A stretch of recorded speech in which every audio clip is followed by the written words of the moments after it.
오늘 본문은 부처님 오신 날을 기념해서 부처님 이런 제목으로 말씀드리겠습니다. 불교가 여러 지역에 전달이 돼가지고 그 지역에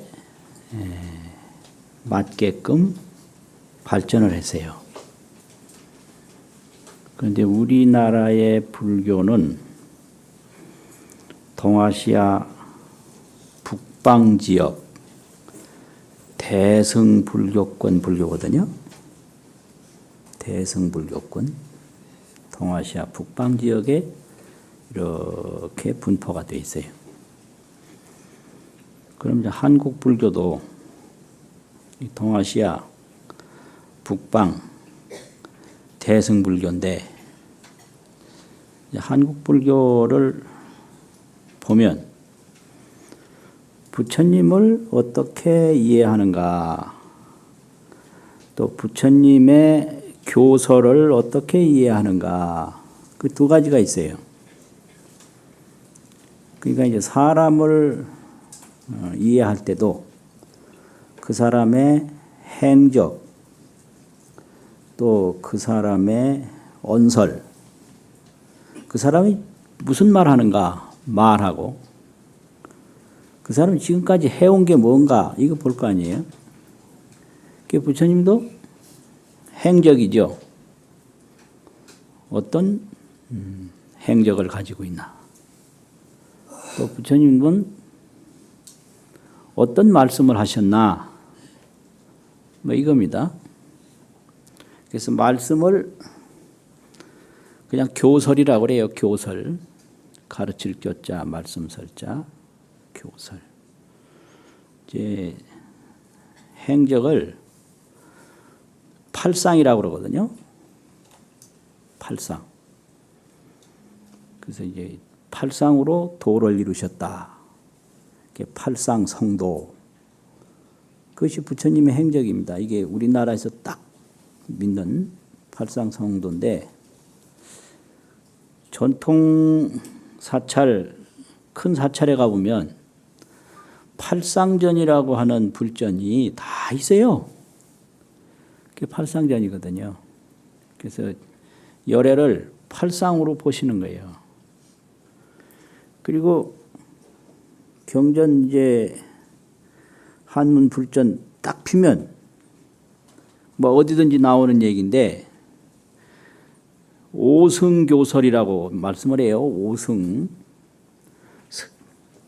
승자는 탈승자, 승용차라는 승자인데, 그게 간다라는 길도자와 같고, 승용차 타면 어디 갈 거 아닙니까?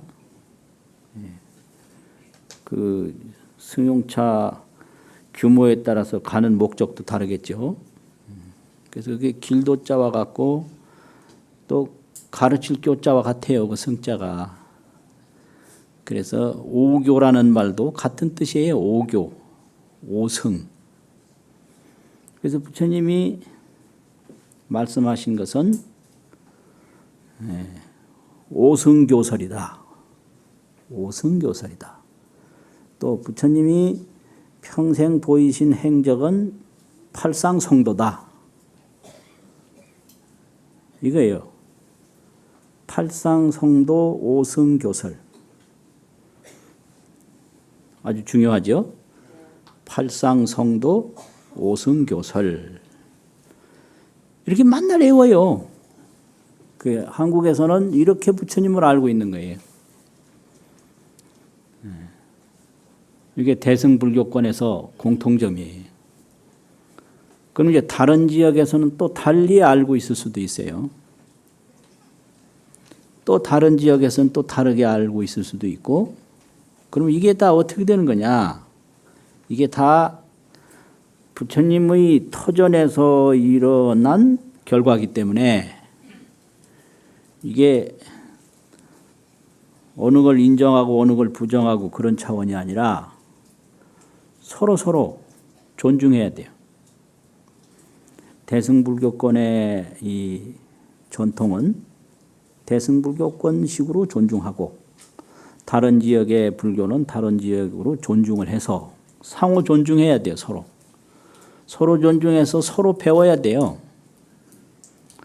서로 배우고 익혀서 또 서로 성장을 해야 돼요. 존중, 학습, 성장. 이게 아주 좋은 겁니다. 이게. 다양하다는 게 참 좋은 거예요. 그러니까 한 집안에서도 조상이 한 분 계시면 그 조상 밑에 자손이 막 뻗어나갔을 거 아닙니까? 그러면 여러 자손이 여러 지역에서 다 전통과 특징이 있을 거 아니에요. 그러면 저쪽 자손은 우리 조상이 아니라고, 조상 후손이 아니라고 부정하고 그럴 게 아니라 저기는 저렇게 발전했고 이렇게 발전했으니까 서로 존중을 하고 서로 배워요. 또 다 한 조상에서 나왔으니까 그러면 서로 배우면 서로 성장하는 거예요.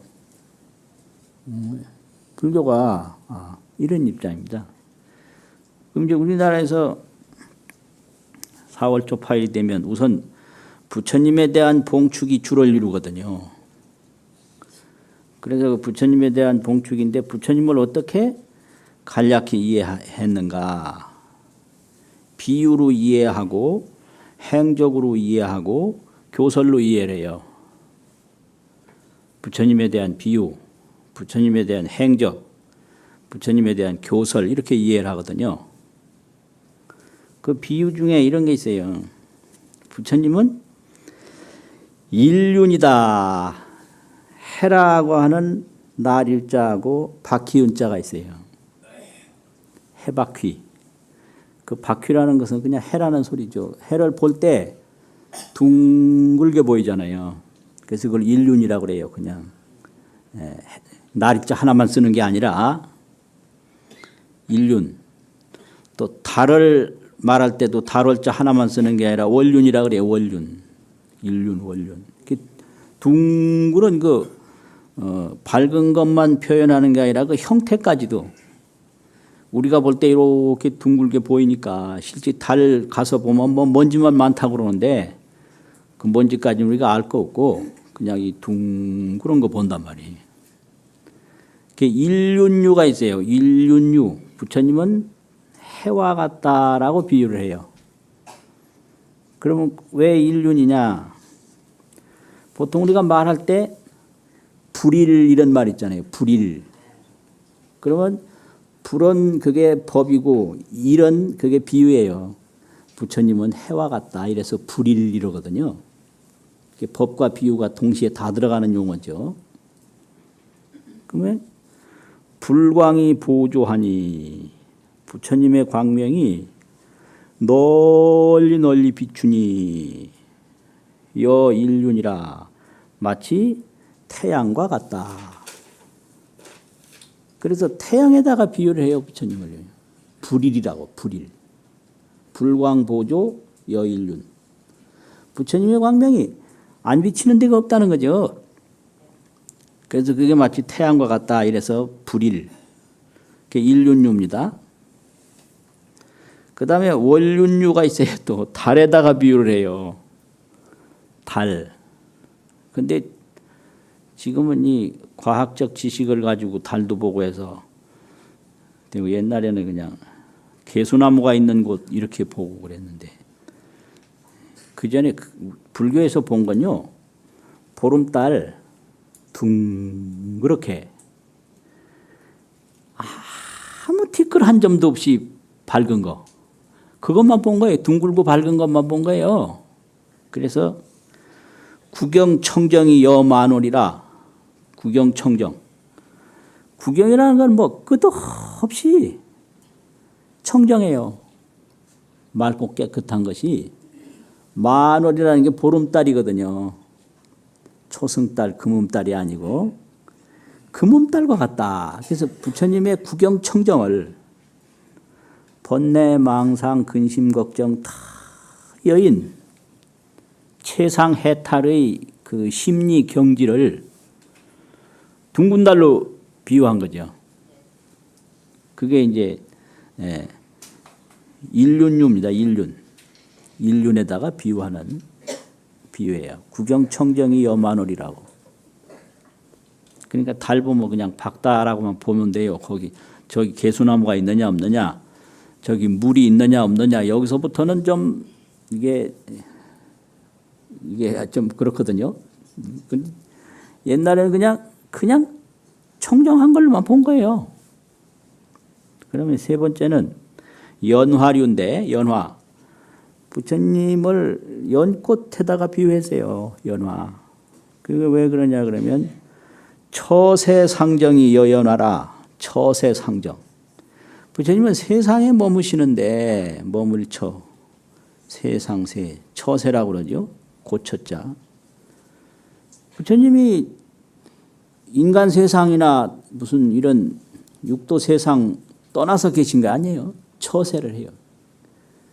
그런데 항상 청정해요. 이게 상정이거든요. 처세 상정이라. 늘 청정해요. 그것이 여연화라. 연꽃과 같다. 그래서 연화유죠. 그 다음에 명등류가 있어요. 명등류. 밝을명, 등불등.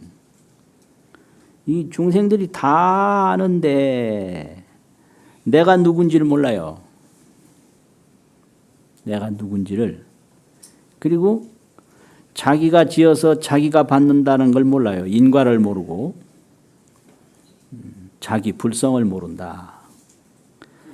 몰라요. 그래서 인과를 모르니까 자기가 지어서 자기가 받는다라는 것을 전혀 못 받아들이고 부모 원망하고 자식 원망하고 세상 원망하고 하늘 원망하고 조상 원망하고 원망뿐이에요. 그런데 내가 지어서 내가 받는다 이거 하고 다 없어져도 없어지지 않는 불성이 있다 이거를 모르는 거예요. 그래서 인과를 알고 불성을 알려면 어떻게 되냐. 스스로는 모르고 어둠 속에 보물이 있는데 그냥 맨눈만 가지고 가면 보물이 안 보이는데 등불을 가지고 가서 비추면 보물이 보인다는 거죠. 그래서 암중의견 여명등이라. 어둠 속에서 어두람 가운데 중 부처님의 가르침을 의지해서 보는 것이 마치 명등과 같다. 이게 명등류입니다. 이게. 그러니까 우리가 인과를 항상 배워야 돼요. 늘 원망하면서 사는 게 인과를 안 믿는 거죠. 원망하면 인과 안 믿는 거예요. 인과를 믿으마. 이거 내가 다 만들어 놓은 일이다. 자식을 내가 낳았는데 자꾸 자식을 낳으래요. 이게 누가 낳았어 자식을. 그거 이상하잖아요. 내가 사랑해서 결혼했는데 결혼하면 남편도 원망하고 아내도 원망하고. 아니 누가 결혼했는데 누가. 내가 결혼한 거지. 이런 거예요. 그러니까 이 인과를 믿으면 그 불자예요. 그리고 이 몸이 죽어도 천지가 다 무너져도 안 죽고 안 무너지는 것이 있다라고 하는 불성을 믿으면 그 불자예요. 불성. 그 인과를 믿으면 원망이 안 돼요. 또 불성을 믿으면 허무한 생각이 안 들어요. 불성, 인과 뭐 이런 것은 모르지 우리가. 알 수가 없는 거예요. 그러니까 이건 부처님의 가르침을 통해서 알 수 있기 때문에 이것이 어둠 속에서 보배를 볼 수 있도록 이렇게 비추어주는 등불과 같다라는 식으로 암중에 의견하니 어둠 속에서 의지해서 보니 여 명등이라 밝은 등불과 같다. 한문을 좀 배웠다고 이렇게 말을 붙여놔야 직성이 풀려요. 이게 다 버릇이요. 별거 아니에요. 이게 뻥인 거예요. 여기에 뭐 대단한 게 있는 게 절대로 아니고요. 또 산왕류. 부처님은 산왕, 산 중에 높은 산을 산왕이라고 그러거든요. 예. 수미산왕 이러잖아요. 금강경에도 수미산왕이라고 그러죠. 산 중에 가장 높은 것이 수미산이니까 왕이죠. 부처님은 산왕과 같다. 높은 산과 같다. 이게. 왜 높은 산이냐? 부처님은 이 대지혜 대청정으로 세상을 바라보기 때문에 흔들리는 게 없어요. 생각을 고요히 해서 묵념청정이라든지 정념청정이 아니에요. 그 선정이라는 게 대정인데 대정은 그냥 아까 청정이라고 했지 선정, 묵념 선정, 생각을 고요해는 정념 선정이 아니에요. 그럼 뭐냐 그러면은 이 우주만법을 환히 봐서 흔들릴래야 흔들릴 것이 없는 것을 항상 보고 있는 선정을 대정이라고 그래요. 그래서 대승불교의 선정은 늘 보면서 세기공함을 보는 선정이지 세기공함을 모르면서 저 시끄러운 거 여러 가지 나타나는 것을 좀 고요히 하겠다 이런 선정이 아니거든요. 이 대정이에요, 대정. 그래서 색즉시공 공즉시색이 불생불멸이라는 이런 것이 환히 항상 나타나 있으니까 이런 걸 또 진여삼매라고 그러더니 늘 진여 속에 항상 있는 거예요. 그게 진여삼매예요. 진여가 이게 불생불멸이잖아요. 진여를 항상 불생불멸을 보는 선정이다 이 말이에요. 그걸 대정이라고 그런다. 그래서 대정은 부동이에요. 움직임이 없어요. 불생불멸을 항상 보는 선정은 부동인 거예요. 그래서 대정부동이 여산왕이라 높은 산과 같다. 그렇게 부처님을 비유로 이해를 하거든요. 그러고 이제 행적에 있어서는 팔상성도인데 부처님이 도를 이루는데 팔상으로 이루신 거예요. 팔상으로. 그러면 도솔내의상 이게 첫 번째거든요. 이 도솔이라는 건 천상인데 가장 복 많은 사람들이 태어나는 곳이 천상이거든요. 복을 많이 받으려면 복을 많이 지었잖아요. 그러니까 이게 복 안 짓고는 도솔천에 못 가고 도솔천에서 부처님이 오셨기 때문에 아주 박복하고 장애가 많아가지고는 이게 도를 못 이루는 거예요. 그러니까 복지라는 게 그거예요. 그럼 복만 받으면 되냐 아니거든요. 비남강생상. 이제 인간 세상으로 또 내려오셔요. 또 인간 세상으로 내려와서 인간 복만 또 받은 게 아니에요. 사문유관상. 이 삶이라는 게 뭐냐 이걸 구경을 하셔요. 동서남북을. 여기서 생로병사를 구경을 하셔요. 그래서 야, 이 생로병사 이거 해결하지 않으면 안 되겠다. 그런데 그 정관왕의 아버지는 왕을 해야 된다 이거거든요. 이제 부처님은 생로병사를 해결해야겠다고 하는 거고 이게 이제 부자지간에 충돌이 오는 거예요. 이 부자의 충돌은 항상 있어요. 그래서 아버지한테 지면 그냥 보통 아들 되는 거고 아버지하고 이제 다른 길을 가면 이제 큰 아들 될 확률이 많아요. 요새는 이거 효도하라고 그러는데 이럴 때면 효도하는 길이 여러 가지가 있어가지고 효도로 말하면 서가모니보다 더 위대한 효도가 어디 있어요. 근데 잠시 품 안에 떠난다고 그래서 그걸 불효로 보면 안 되거든요. 그러니까 부처님이 부모 말을 거역하면서 효도를 한 분이 부처님이에요.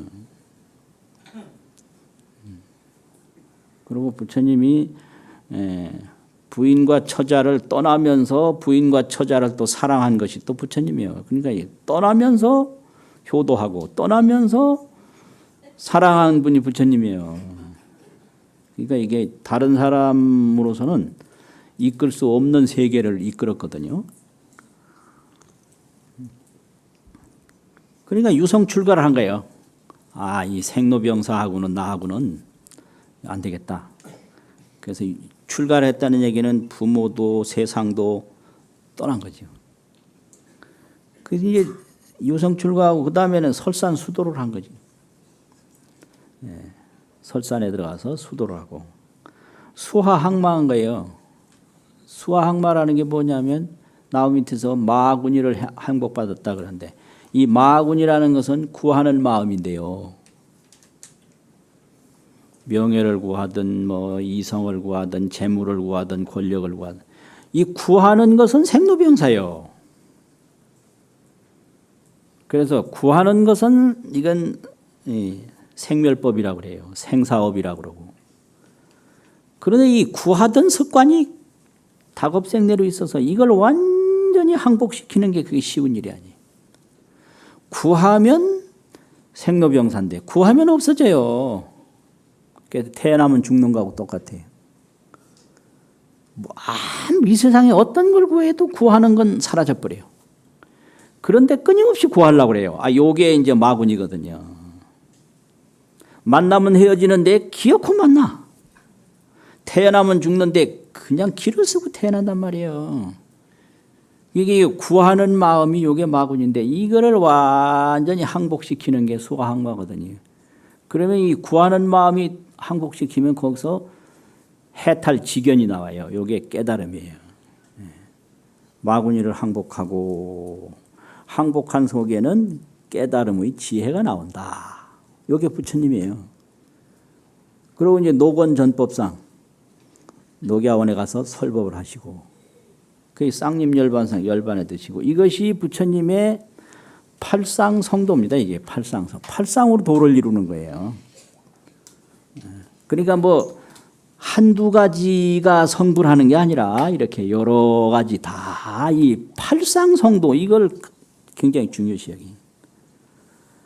부처님 팔상성도 했다 이거예요. 열반도 성도요. 설법도 성도요. 항마도 성도요. 수도도 성도요. 출가도 성도고 유관도 성도요. 논일면서 봐. 이 논일면서 본다라는 게 이게 무개념 인간이 아니라는 거예요. 개념 없이 생각 없이 그냥. 이게 큰 문제예요. 이게. 이 개념 없이 산다는 게 이게 아주 큰 문제예요. 지금 내가 어떤 처지에 놓였나 우리나라가 어떤 환경에 놓였나 이 개념 없이 이 유관이라는 게 세상에 나와서 개념 없이 있으면 성불 못해요. 보는 거예요. 그렇죠. 그게 팔상성도예요. 그 다음에 설법은 어떻게 하셨나? 아까 오승교설이라고 했죠. 설법은 팔상성도 오승교설. 오늘 주제가 이겁니다. 팔상성도 오승교설. 그럼 평생 설법을 하셨는데 45년 설법을 하셨다고 그러고 하는데 그걸 다 종합해서 보면 5가지다 이게. 첫 번째는 인천승, 사람 인자, 하늘천자. 그 인천교라는 거죠. 승자는 교자와 같다고 그랬죠. 오승은 오교다 이 말이죠. 그러면 인간과 천상 세계에 나야 되는데 이거는 이게 육도 중에 선도기 때문에 이 제업이나 악업보다 선업과 복업을 지어야 인천세계에 나요. 이게 인천성이에요. 제업과 악업을 지으면 사막도에 나는데 인천도에 나려면 선업과 복업을 지어야 돼요. 그게 인천성이죠. 그 부처님이 악한 짓 하라고 하는 거 아니잖아요. 5개, 10선 이런 게 다 인천성이 가는 길이거든요. 5개와 10선이. 그게 인천성이에요. 그 다음에 성문성이에요. 팔정도. 팔정도를 닦으면 이게 해탈하거든요. 그 다음에 연각성이에요. 12연기를 깨달아서 무명으로부터 벗어나는 거예요. 그 다음에 이제 보살성이에요. 보살은 육바람일 아닙니까? 육바람이 이게 성불하는 거예요. 마지막에 불성이에요. 일불성. 이런 이 인천성이라든지 이런 여러 사성이 전부 하나의 부처님의 세계로 다 통일이 되는 거죠. 이게 불성이죠. 이게 오성이에요. 불성. 그러면 불성이라는 건 뭐냐? 불성은 이 대승불교 중에 아주 최고의 교설이 불성인데, 불성은 우리 한국 불교 전통에서는 법성계가 그게 화엄 일승법계인데 일승이 불성이거든요. 그래서 이걸 합쳐서 일불성 이래도 되고 일승이라고 해도 되고 불성이라고 해도 되고. 일불성세계인데 그 법성계가 그대로 불성의 내용을 그대로 요약해서 다 설명한 경전이에요, 그게요. 그럼 법성계가 어떻게 시작하느냐 그러면 법성원육 무이상 제법부동 본래적으로 시작이 돼서 마지막에는 궁좌 실제중도상 구례부동 명의불 이렇게 끝나거든요. 법성이 원흉해요, 이게요. 다 원흉해서 두 가지가 없는 거예요. 목전의 무이상이라 이게 깨달은 경지. 눈앞에 다른 물건은 없다. 깨닫는 것처럼 쉬운 게 없는데 이걸로. 목전의 무이상이라 눈앞에 다른 물건은 없는 거예요. 다른. 그게 법성원육 무이상인 거예요. 하나 속에 모든 게 있고 모든 것 하나가 있고 순간에 영원이 있고 영원 속에 하나가 있고 법성원육 무이상인 거예요. 그래서 실제 중도상에 또 앉는다. 그럼 중도가 불생불멸이라고 그래서 나는 것도 아니고 죽는 것도 아니라고 이걸 생멸중도라고 그래요. 불생불멸을 생멸중도. 불고불락이라고 그래서 이게 고통이 아니다. 고통을 잘 겪으면 그게 또 좋은 거예요. 즐거움이 그게 즐거움이 아니다. 즐거움에 취하면 그게 또 화가 되는 거예요. 그러니까 이게 고가 아니고 낙이 아니라고 그래서 불고불락이다. 이걸 고락중도라고 그럽니다. 이게. 그리고 저쪽과 이쪽으로 치우치는 게 아니다. 그래서 이걸 양변중도라고 그래요. 서변, 동변. 동쪽에 치우치는 것도 아니고 뭐 서쪽에 치우치는 것도 아니다. 양변이 아닌 중도다 이거죠. 양변중도. 또 뭐가 있나? 이 세 가지. 생멸중도. 그 다음에 뭐라고 그랬죠? 고락중도. 세 번째는요? 양변중도. 양변이라는 건 서로 변방이니까 두 변방.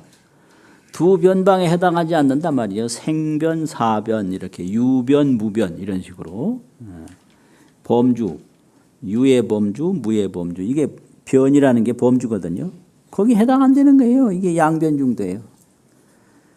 그런데 여기서는 실제중도라고 그랬거든요. 실제중도. 이게 일성이에요. 실제.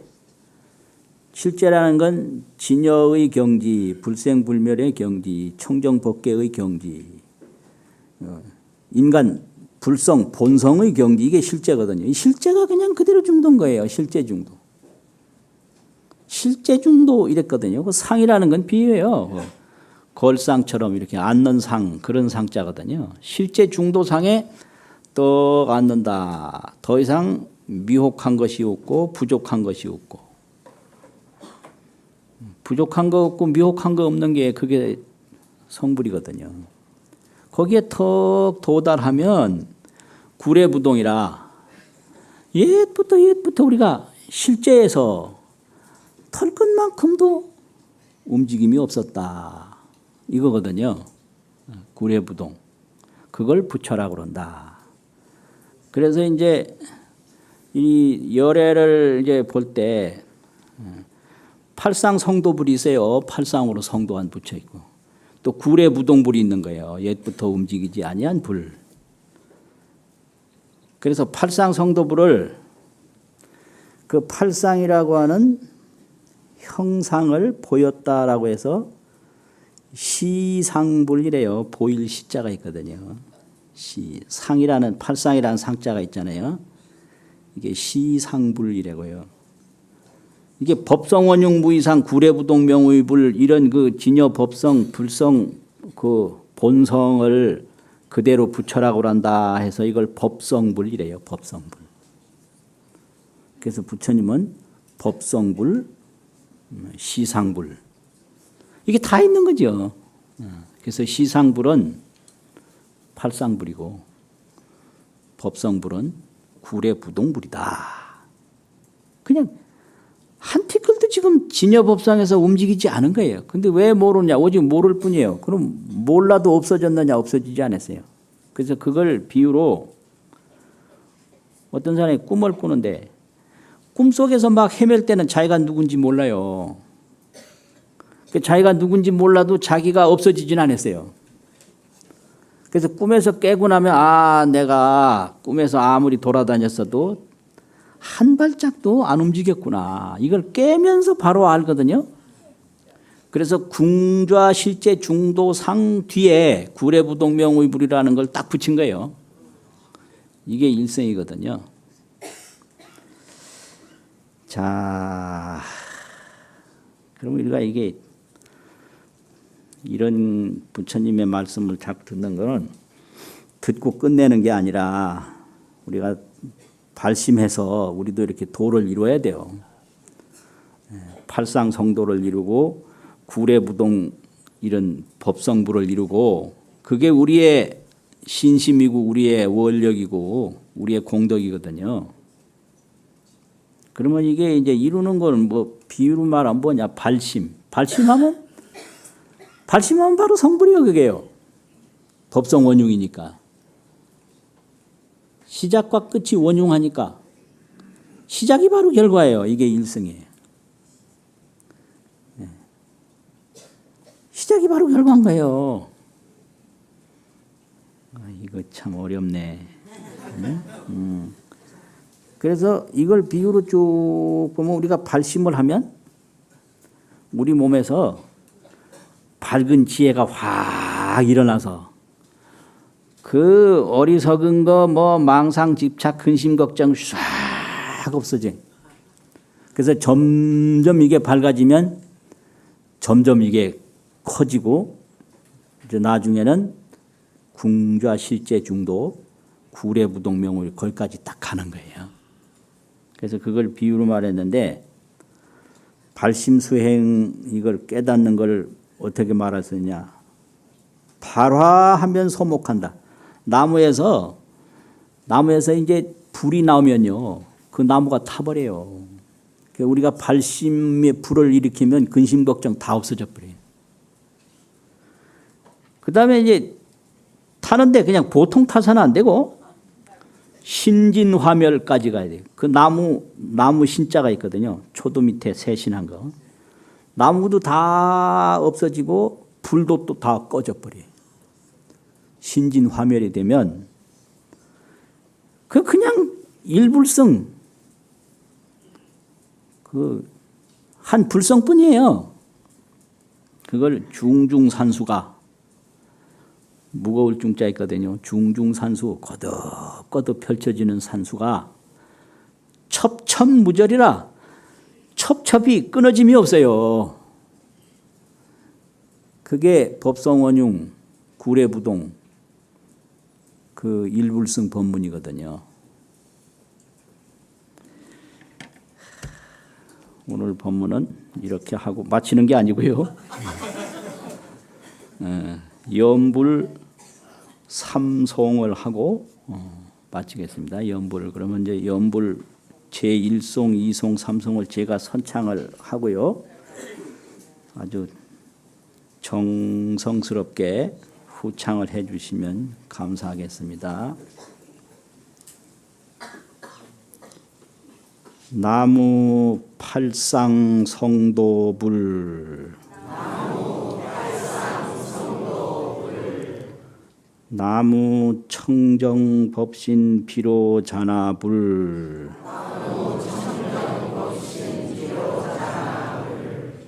나무 구례 부동불